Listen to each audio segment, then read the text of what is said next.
Hello friend, स्वागत है आपका वसंत क्लासेज पे।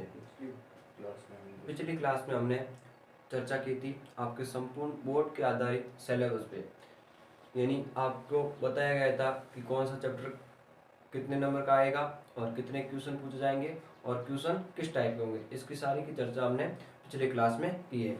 आज की क्लास में हम पढ़ेंगे आपका अध्याय 8, जिसका नाम है त्रिकोणमिति का परिचय। यह अध्याय आपके बोर्ड के अकॉर्डिंग 8 नंबर का रहेगा। इससे 5 क्वेश्चन पूछे जाएंगे।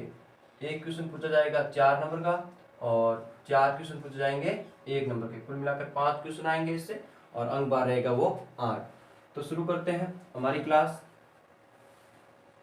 त्रिकोणमिति, देखो बच्चों, नाम से पता चल रहा है त्रि यानी होता है 3। कोण को या थीटा से प्रदर्शित करते हैं अपन, और मिति यानी होता है माप, यानी इसका अर्थ निकलता है 3 कोणों का माप। 3 कोणों का माप। अब बात करें 3 कोण होते हैं त्रिभुज में, यानी इसमें जो हम सारे के सारे कोण पढ़ेंगे वो किसके होंगे, वो त्रिभुज के होंगे। अब त्रिभुज भुजाओं के आधार पर भी होते हैं और कोणों के आधार पर भी होते हैं, लेकिन त्रिकोणमिति में एक विशिष्ट त्रिभुज रहेगा, वो समकोण त्रिभुज रहेगा। यानी इसमें पूरी की चर्चा हम समकोण त्रिभुज की करेंगे। समकोण त्रिभुज की डेफिनेशन होती है ऐसा त्रिभुज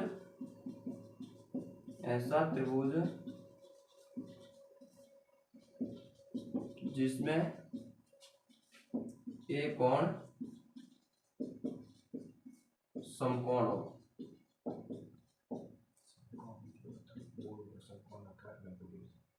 समकोण हो। ये लो बच्चों, हमने ये त्रिभुज बना दिया है, त्रिभुज ए बी सी। अब इसमें कोण बी है, वो समकोण यानी 90 डिग्री का है, 90 डिग्री का है समकोण त्रिभुज एबीसी, जिसमें कोण बी समकोण है। अब देखो बच्चों, त्रिभुज में 3 भुजाएं होती है। त्रिभुज में 3 भुजाएं होती है। इसमें एसी है, वो कर्ण है आपका, और बीसी है, वो आधार है, और एबी है, वो लंब है। समकोण त्रिभुज की सबसे बड़ी भुजा होती है वो कर्ण होती है, ये सबसे बड़ी भुजा। अब हम बात करें थीटा की, कोण की, तो ध्यान रखें समकोण त्रिभुज में हमेशा समकोण के सामने वाली भुजा होती है वो कर्ण होती है। समकोण के सामने वाली भुजा हमेशा कर्ण कहलाती है या होती है। अब बात करें अन्य 2 भुजाओं की, आधार और लंब। आधार और लंब चेंज होते रहते हैं, यानी परिवर्तन होते रहते हैं। वो आपके थीटा, जिस थीटा की आप गणना कर रहे हो उस थीटा के अकॉर्डिंग आपका आधार और लंब चेंज होता रहेगा। जैसे मैं बात करूं इस कोण में, ये त्रिभुज लूं, ये मैंने कोई त्रिभुज लिया है पी क्यू आर, इसमें कोण क्यू है वो समकोण है। अगर मैं बात करूं कोण पी की, यानी पी के अकॉर्डिंग मैं गणना करूं, तो मैंने बताया था आपको कि समकोण के ठीक सामने कर्ण तो हमेशा वो फिक्स रहेगी, लेकिन आपका आधार और लंब परिवर्तन होता रहेगा। यानी आप जिस थीटा की गणना कर रहे हो उसके ठीक सामने वाली आपकी भुजा वो लंब कहलाएगी, और अन्य भुजा वो आधार कहलाएगी।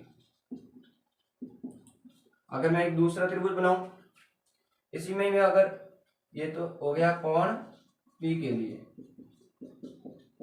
अगर मैं इसमें कोण आर के लिए बात करूं, तो आर के लिए इसको मैं अगर थीटा मानकर गणना करूं, तो ये अपना चेंज हो जाएगा किसमें, आधार चेंज हो जाएगा लंब में, और ये लंब है वो आधार में चेंज हो जाएगा। यानी ध्यान रखना, जिस एंगल की आप गणना कर रहे हो उस एंगल के ठीक सामने वाला लंब होगा और समकोण के ठीक सामने कर्ण होगा। कर्ण तो हमेशा फिक्स ही रहता है, आपका आधार और लंब चेंज होता रहता है।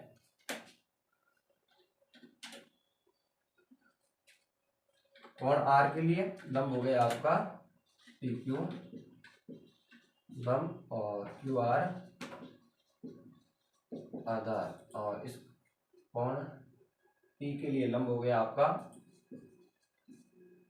क्यू आर, और आधार हो गया आपका पी। अब बात करें त्रिकोणमितीय अनुपात की। त्रिकोणमितीय अनुपात होता क्या है? त्रिकोणमितीय अनुपात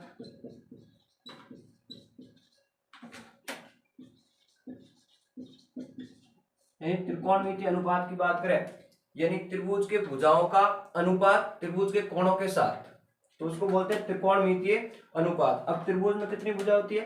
3 भुजा होती है, तो तीनों भुजाओं का अन्य भुजाओं के साथ यानी एक का अन्य दो भुजाओं के साथ, जैसे कर्ण का आधार और लंब के साथ अनुपात, आधार का कर्ण और लंब के साथ, और लंब का आधार और कर्ण के साथ, ऐसे मिलाकर कुल आपके 6 अनुपात होते हैं। तो त्रिकोणमितीय अनुपात भुजाओं का तथा कोणों के साथ जो संबंध होता है वो त्रिकोणमितीय अनुपात कहलाता है। और इसको व्यवस्थित करने के लिए आपने नाम तो सुना होगा, लाल बटा कक्का। इसके अकॉर्डिंग यानी ये 6 अनुपात है आपके जो व्यवस्थित कर रखे हैं। इसको व्यवस्थित करने की ये जो ट्रिक है वो लाल बटा कक्का, या इसको बोलते हैं पंडित बद्री प्रसाद हर बोले। ये भी ट्रिक है और ये भी ट्रिक है। देखो लाल एल हो गया लंब, ए यानी आधार, वापस लंब, कर्ण कर्ण आधार, इसमें परपेंडिकुलर लंब, बेस परपेंडिकुलर, हाइपोटेनस वापस बेस। तो इसके अकॉर्डिंग 6 के 6 अनुपात को व्यवस्थित कर रखा है। अब बात करें सबसे पहले लंब बटे कर्ण की, तो लंब और कर्ण का जो अनुपात है वो आपका कहलाता है साइन थीटा। दूसरी बात करें आधार बटे कर्ण, आधार बटे कर्ण, ये आपका कोस थीटा कहलाता है। और तीसरी बात करें लंब बटे आधार की, ये आपका tan थीटा कहलाता है। अब बात करूं मैं वापस इसका उल्टा कर, यानी tan का उल्टा, कोस का उल्टा और साइन का उल्टा। अब साइन का उल्टा हो गया कर्ण बटे लंब। अब कर्ण बटे लंब को बोलते हैं कोसेक थीटा। अब कोस के उल्टा बात करूं कर्ण बटे आधार,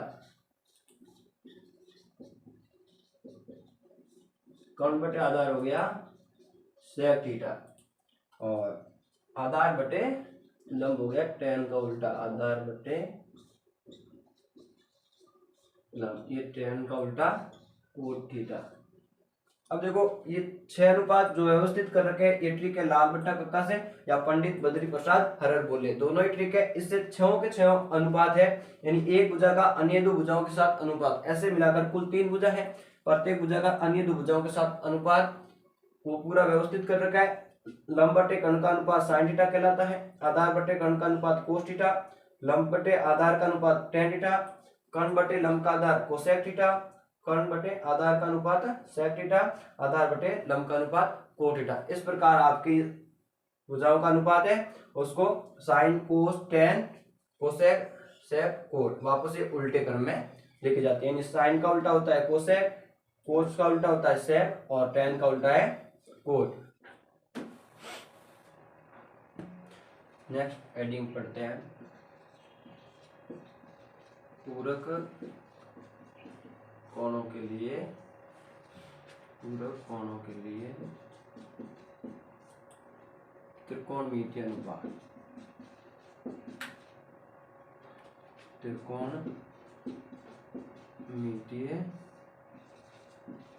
अनुपात। अब पूरक कोण क्या होते हैं? पूरक कोण की डेफिनेशन होती है ऐसे दो कोण जिनका योग 90 डिग्री हो, ऐसे दो कोण जिनका योग 90 डिग्री हो, वो आपस में एक दूसरे के पूरक कोण होते हैं। तो हमें पढ़ा था 6 भुजाओं का अनुपात लाल बटा कक्का से। अब वापस में त्रिभुज लूं ए बी सी, मैंने त्रिभुज लिया है ए बी सी, इसमें कोण भी मैंने लिया है समकोण 90 डिग्री का। अब समकोण के ठीक सामने वाली भुजा हो गई अपनी कर्ण। अब मैं कोण ए के लिए सारे भुजाओं का अनुपात ज्ञात करूं, तो कोण ए की गणना कर रहा हूं, यानी मैं इस थीटा की गणना कर रहा हूं, तो इसके ठीक सामने वाली भुजा क्या कहलाएगी, थीटा के ठीक सामने वाली भुजा हमारी लंब होती है, और जो अन्य भुजा बचती है वो होती है आधार। तो मैं कोण ए के लिए त्रिकोणमितीय अनुपात, कोण ए के लिए त्रिकोणमितीय अनुपात। अब देखो कोण ए इसकी बात कर रहा हूं, तो इसके लिए लंब कौन सा हो गया, बीसी तो हो गया लंब, और कर्ण तो ठीक 90 के सामने वाली भुजा हमेशा रहती है, तो एसी हो गया कर्ण, और अन्य भुजा भुजा आधार, आधार हो गया एबी, एबी हो गया आधार। अब सबसे पहले लाल बट्टा कक्का वापस लिख, इसको बार बार आप लिखोगे तो ये ट्रिक आपको याद हो जाएगी, यानी भुजाओं का सारा अनुपात है वो आपको एक व्यवस्थित क्रम से याद हो जाएगा। सबसे पहले लंब बटे कर्ण का, लंब बटे कर्ण का अनुपात, ये कहलाता है साइन थीटा की जगह। ये लो लंब क्या है, लंब अपन को दे रखा है बीसी बटे कर्ण एसी। अब मैं सीधे लिखूंगा, दूसरा है टेन थीटा, साइन थीटा के बाद में कोस थीटा। कोस किसका होता है, आधार और कर्ण का। आधार कौन हो गया, ए बी बटे कर्ण एसी, आधार बटे कर्ण, इसको कोस थीटा का अनुपात। फिर टेन थीटा लंब बटे आधार, लंब क्या हो गया, लंब हो गया बीसी बटे आधार हो गया ए बी, इसका अनुपात कराएगा टेन थीटा। अब देखो साइन का उल्टा मैंने बताया था कोसेक थीटा, तो कोसेक थीटा कर्ण बटे लंब हो जाएगा, कर्ण हो जाएगा एसी बटे बीसी, ये कोसेक थीटा हो जाएगा। और कोस का उल्टा लिखा था सेक थीटा, कोस का उल्टा कर दो कर्ण एसी बटे आधार ए बी। फिर टेन का उल्टा कोट थीटा, कोट क्या जाएगा ए बी बटे बीसी। ये हमने कोण ए के लिए यानी थीटा ए के लिए सारे के सारे त्रिकोणमितीय अनुपात ज्ञात कर लिए। अब मैं थीटा सी की बात करूं, ये कोण कितना, त्रिभुज के अंत्य कोणों का योग होता है 180 डिग्री। उस त्रिभुज को वापस में यहाँ ले लेता हूं, तो हमने ए की तो मान ले लिया था थीटा, और बी को माना था समकोण, और सी। अब ए के लिए मैंने सारे के सारे त्रिकोणमितीय अनुपात ज्ञात कर दिए। अब मैं बात करूं कोण सी की, तो अपन को पता है त्रिभुज के अंत्य कोणों का, त्रिभुज के अंत्य कोणों का योग कितना होता है 180 डिग्री। अब ये थीटा हो गया और ये 90 हो गया। अब बात करूं कोण सी की, तो कोण सी कितना हो जाएगा, अपन को पता है कोण ए प्लस कोण बी प्लस कोण सी बराबर 180 होगा। इसमें से कोण ए को मैंने थीटा मान लिया था, और कोण बी अपन समकोण लिया था, और प्लस कोण सी बराबर 180। अब कोण सी की बात करूं, तो कोण सी हो जाएगा कोण सी बराबर 180 माइनस 90 माइनस थीटा, कोण सी बराबर आ जाएगा 90 माइनस थीटा। अब कोण सी, कोण ए का पूरा कोण है, कोण एक थीटा था और कोण सी 90 माइनस थीटा है। अब देखो पूरे कोण की हमने डेफिनेशन पढ़ी है, ऐसे दो कोण जिनका योग 90 डिग्री होता है, तो कोण सी का पूरा कोण ए होगा। हमने डेफिनेशन भी पढ़ी है कि ऐसे दो कोण जिनका योग 90 डिग्री, तो मैं दोनों कोणों को जोड़ूंगा तो योग 90 आएगा। तो जोड़ते हैं, कोण ए को तो थीटा माना था, और कोण सी हमने ज्ञात किया था 90 माइनस थीटा, थीटा से थीटा कट गया, योग कितना 90 आ रहा है, तो दोनों एक दूसरे के पूरे कोण हो गए। अब इसमें कोण सी के लिए सारे के सारे त्रिकोणमितीय अनुपात ज्ञात करूंगा। ये अपना सी कोण आ गया 90 माइनस थीटा। अब मैं लिख दूं कोण सी के लिए त्रिकोणमितीय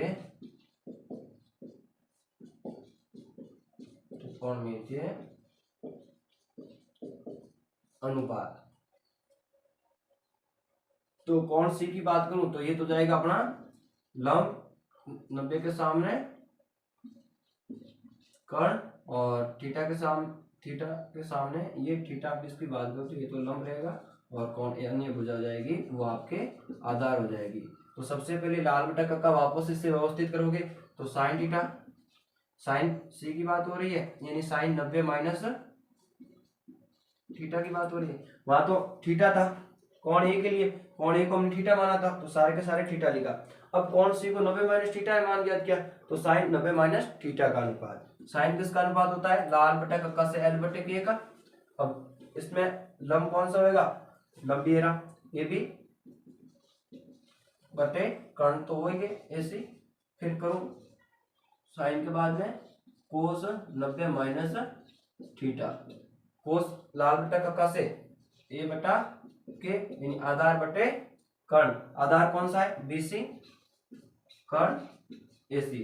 फिर कोस के बाद में आता है टेन थीटा, टेन थीटा की जगह 90 माइनस थीटा।